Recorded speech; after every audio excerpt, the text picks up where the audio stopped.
दोस्तों आरईसी के बारे में हम लोग वीडियो में बात करने वाले हैं। Q2 के रिजल्ट्स और डिविडेंड दोनों ही नवंबर 1 इंपॉर्टेंट डेट है, 1 नवंबर को ये दोनों ही डिक्लेयर होने वाला है दोस्तों। तो देखिए ये जब डिविडेंड की बात कर रहे हैं तो कंसिस्टेंटली डिविडेंड आ रहा है।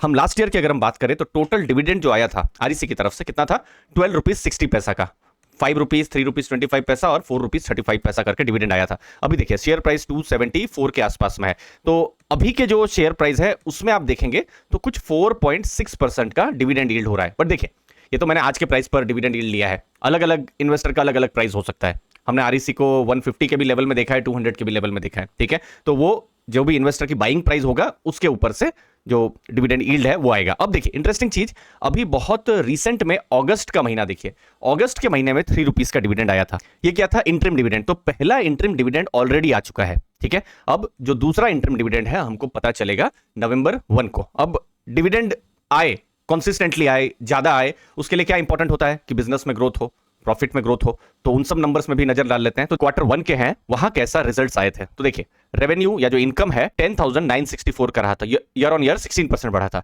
नेट प्रॉफिट कितना था, 2,961 करोड़। ये देखिए नेट जो प्रॉफिट है 2,961 करोड़, ठीक है। तो ये प्रॉफिट भी जो था लास्ट ईयर के कंपेरिजन में 21% बढ़ा था। अब Q2 में यही देखना है कि प्रॉफिट्स उनके बढ़े तो अच्छी बात है।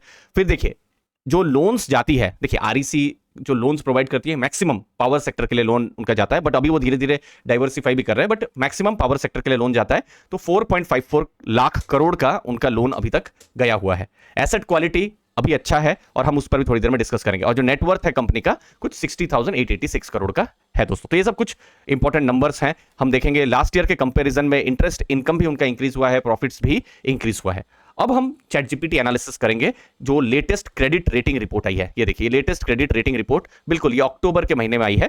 इसके ऊपर हम एक चैटजीपीटी एनालिसिस हम कर लेते हैं। उससे पहले दोस्तों आप हमारा जो लर्निंग ग्रुप है, इनफैक्ट जो हमारा टेलीग्राम ग्रुप है जहां पर pure learning, financial content, business analysis, passive income, dividend income, mutual fund के latest portfolio, personal finance related pure content आते रहते हैं, आप उसको भी रेफर कर सकते हैं। डिस्क्रिप्शन बॉक्स में मैंने जो टेलीग्राम ग्रुप है, क्लोज टू 3,600 की कम्युनिटी है, आप इसको भी ज्वाइन कर सकते हैं। मुझे उम्मीद है आपको भी वैल्यू जरूर मिलेगी। अब ये जो डेटा जो था इसको मैंने चैट जीपीटी में मैंने इंटर किया तो कुछ ऐसा आया। कंपनी का नाम जैसे आरईसी है, अब जो रेटिंग है AAA की है। देखिए ये इंपॉर्टेंट होता है, और ये आरईसी ही नहीं, कोई भी कंपनी की जब आप एनालिसिस करें जिनका डेट होता है तो रेटिंग रिपोर्ट जरूर देखिए। अब सोच लीजिए किसी भी कंपनी का, मैं जस्ट एक हाइपोथेटिकल एग्जांपल दे रहा हूं, बी रेटिंग है या सी या डी है, उसका मतलब क्या है कि चीजें खराब हो चुकी है। मतलब कि जो उन्होंने लोन लिया है, बोरोइंग किया है, तो वो पे करने की क्षमता नहीं है, ठीक है। अब जो सबसे स्ट्रॉन्गेस्ट रेटिंग क्या होती है, वो AAA की रेटिंग होती है। और वही AAA की रेटिंग किसको मिली है, यहां पर आरईसी को मिली है उनके कुछ डेट में।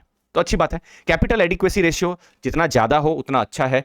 ये 25 बहुत ही अच्छा नंबर है। 10-12% से ऊपर हो तो अच्छा एक माना जाता है, बट ये 25 अच्छा नंबर है। रिटर्न ऑन एसेट्स, मतलब जो भी कंपनी के जो भी एसेट्स हैं उस पर कंपनी कितना कमा के दे रही है। आइडियल अगेन ये थंब रूल है कि 1.2 से ज्यादा हो तो अच्छा है। तो 2.54 एक स्ट्रॉन्ग नंबर है। इनफैक्ट लास्ट ईयर के कंपैरिजन में इंक्रीज भी हुआ है। मेजर स्टेक होल्डर देखिए गवर्नमेंट का स्टेक है, लेकिन पावर फाइनेंस की मतलब इनडायरेक्टली आप मान सकते हैं, ठीक है। पावर फाइनेंस का 52% का स्टेक है यहां पर। रेटिंग सेंसिटिविटी क्या है रेटिंग रिपोर्ट में, कि जो गवर्नमेंट सपोर्ट में अगर कुछ चेंज आया, बट उसका हम लोग अभी कुछ ऐसा सुन नहीं रहे हैं कि ऐसा होगा।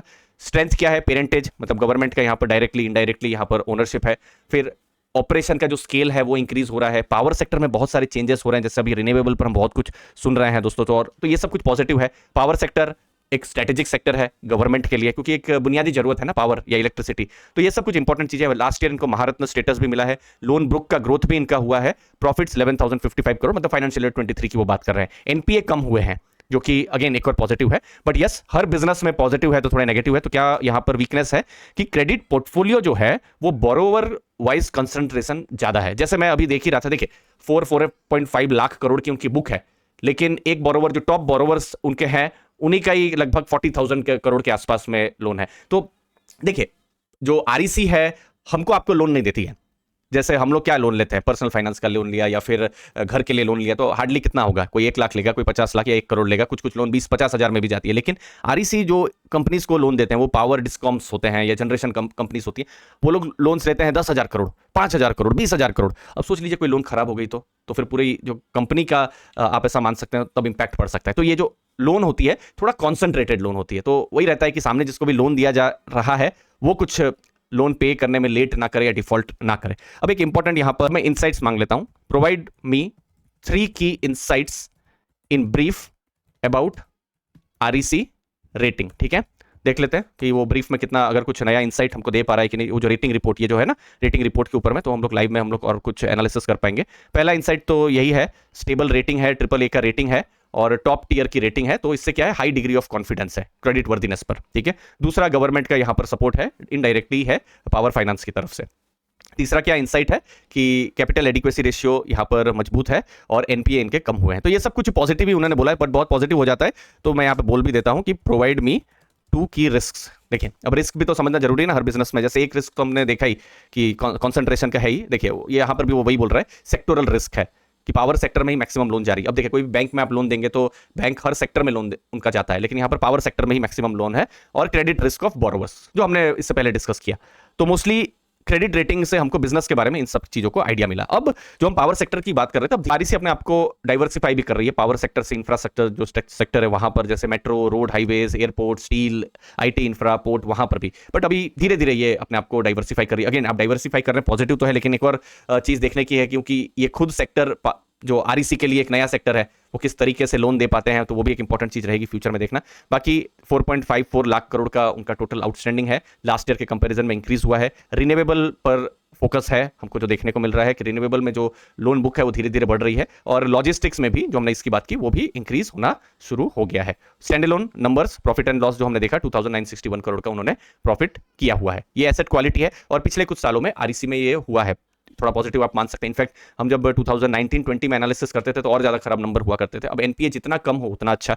ये जैसे जो नेट जो नंबर है 1.41 से गिरकर 0.97% हो गया है और ग्रॉस जो है 3.28%। तो आइडियली ऐसा ही माना जाता है कि जितना कम हो उतना अच्छा। ये अगर किसी भी बैंक का या एनबीएफसी का आप स्टडी कर रहे हैं, 6-7 का ग्रॉस एनपीए है तो खराब है। 3 से कम हो तो अच्छा, 2 से कम हो तो और अच्छा, बट अगेन 3 से कम हो तो आइडियल माना जाता है और 1 से कम नेट एनपीए हो तो अच्छा है। और अब तो मैं बैंक्स के रिजल्ट आ रहे हैं बहुत अच्छा, अभी जो बैंकिंग सेक्टर के रिजल्ट्स आ रहे हैं तो 0.5 के नीचे भी बहुत सारी स्ट्रॉन्ग बैंक्स का हमको देखने को मिल रहा है।